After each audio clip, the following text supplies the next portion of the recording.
said, so when did they start? And the mom was like, on vacation. And I'm like, okay. So she had the first one on. Yes, it was terrible. She had this 2-hour thing on vacation. So then they kept, anyway, it just went on and on. We just kept exploring. In the end, basically, this never happened before Miralax. And even after they decided maybe Miralax wasn't good and discontinued it, it didn't stop, which is one of the most troubling parts of this. It's not like you can just make an error and then fix it. So then we talked about her diet, and like the mom and the older girl were healthy eaters, and dad and the little girl were unhealthy eaters. Like literally, it was like a line down the family. And so I said, how about for the next 3 weeks? Because I just felt like because they were wanting biofeedback for the child's rage, and I just thought this is not a brain issue. This is a gut issue. And so I made simple suggestions. I could tell mom would jump right on them. And I said, let's just stop altogether. I got the little girl to buy in. She was like, yes, I will do that. I want to be a good girl all the time. These were just the sweetest people. And I really didn't think I was missing anything else, because sometimes people will kind of not tell you things, but I really felt like this is it. It's about this. So 3 weeks later, they come back and they're like, we did everything you said from the very beginning. She hadn't, because she was having sugar daily, soda daily. They just cut all that out, and we talked about fiber and some just real practical. She only drank water. And they said for 2.5 weeks, literally, she had none of the rages. She went to stay at grandparents' house, dad's parents, who thought the whole thing was pretty silly. They gave her a bag of M&Ms, and she came home, and it happened again.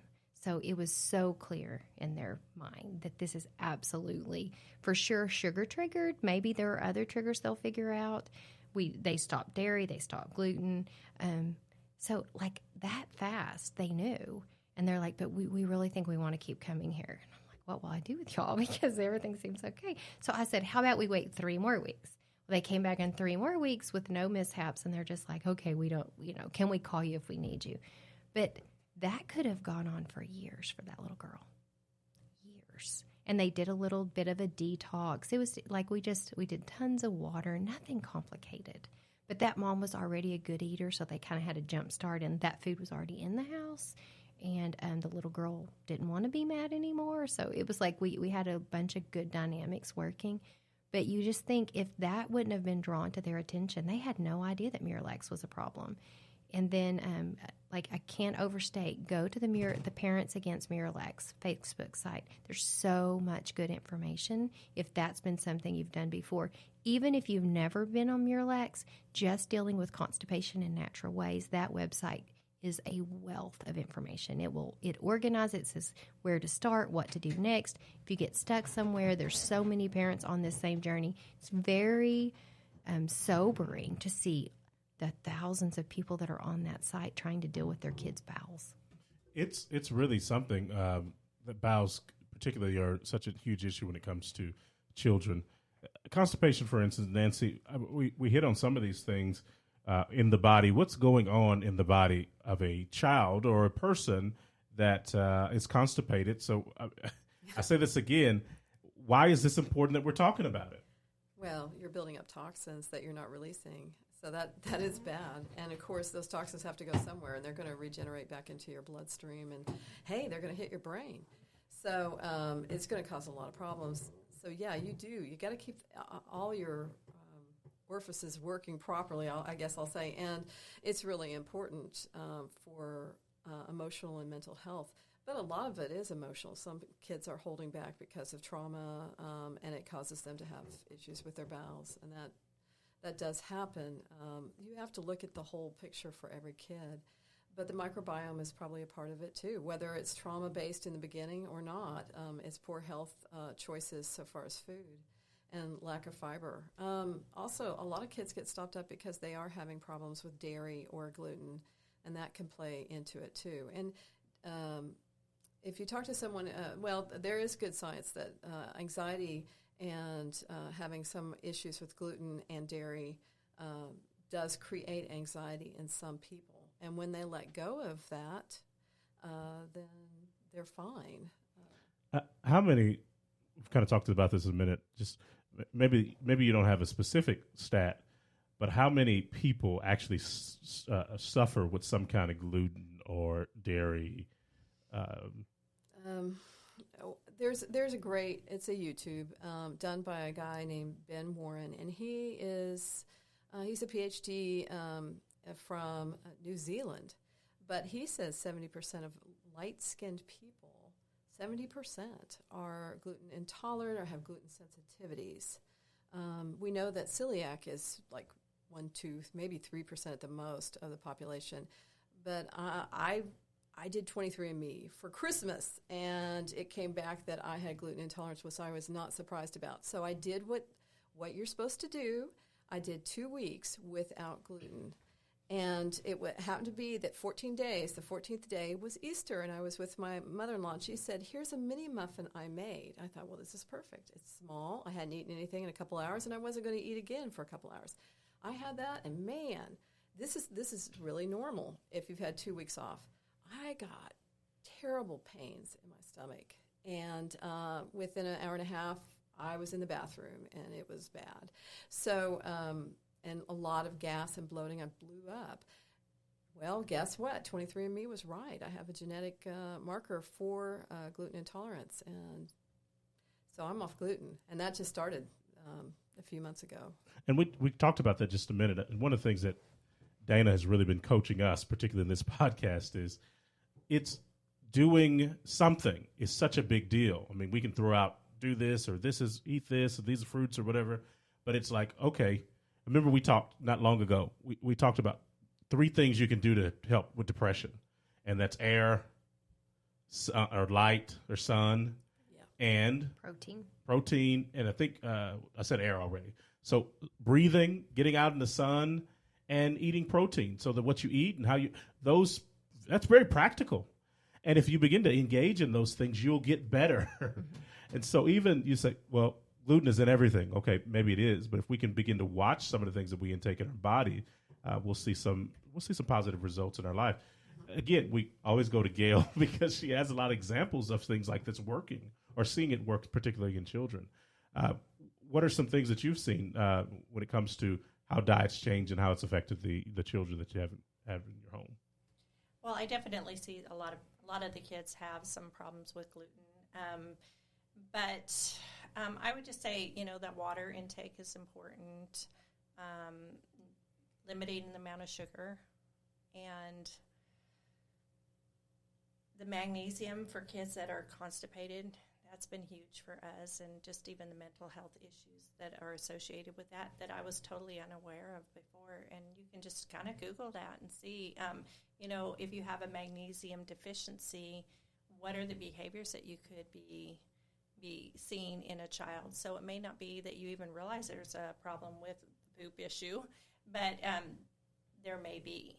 So what does that look like? Okay, so you asked the question, something's going on here. How many times do you poop, for instance? And they may say, okay, I'm good, 1 a day, and somebody may say, well, 1 every other day. When somebody said, well, 3 times a day. Somebody may say 6 times a day. Somebody may say, well, once in a week. What are some markers that we should look at to say this could be off, and we might need a change of diet? That's for any of you. I want to answer that. I'll go out there, and a lot of doctors would disagree, but I have heard people say that every time you eat a full meal, you should probably have a bowel movement. I don't know. That's 3 times a day for a lot of people, and I think that's normal. I think at least 2. At least 2. But and when somebody says to you, I guess I start really getting concerned when it's less than once a day. Yes. Because you just think, where's all that food going? Yeah. What? Because I can tell you, if you want to think through this, what happens when you put more in than comes out? It rots. Exactly. It does. You put some food on a counter and turn it up to 98.6 and see what happens to that food. The food should rot.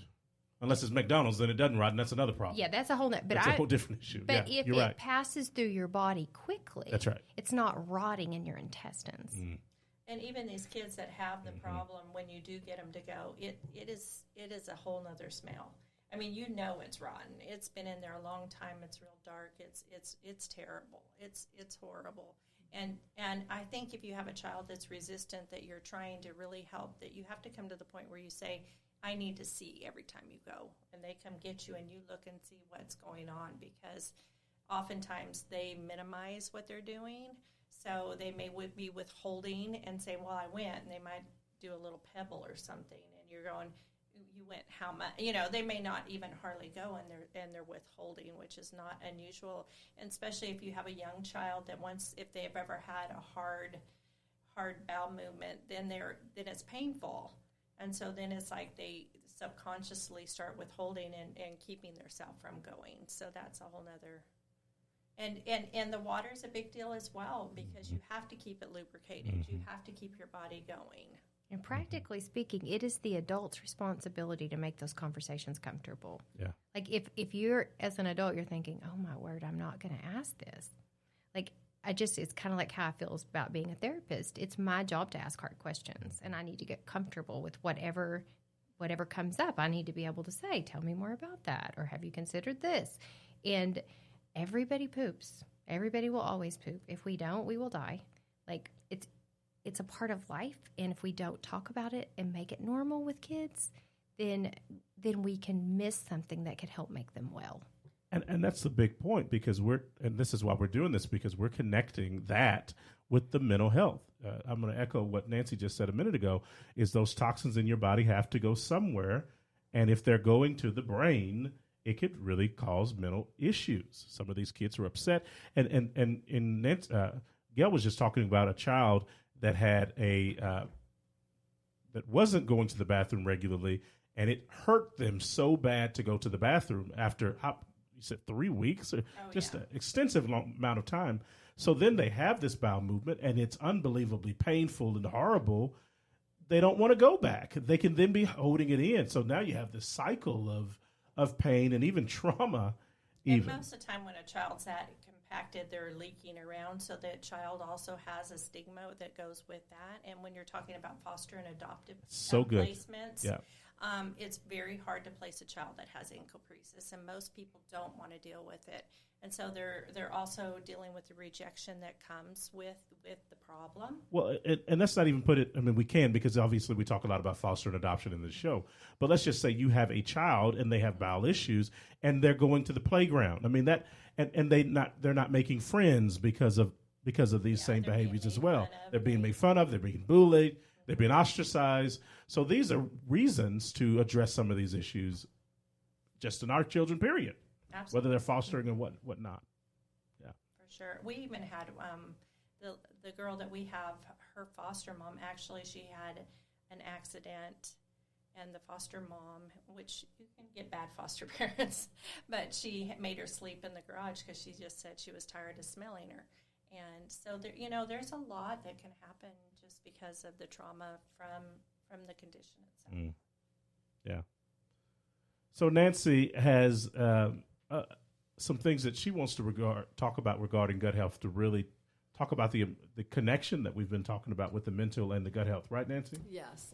And this is a very general thing to take home. It does deal with digestive health and emotional health. And it deals with inflammation. We haven't spoken much about inflammation, but inflammation, when you have bad gut health, you start having inflammation. If you've had that pain in your gut, and when you blow up like a balloon and you have a lot of gas, that is bad. And so when you have a lot of microbiome issues, then you're going to have inflammation, and that will eventually go throughout your body. So be aware that the microbiome does create inflammation and eventually throughout the body.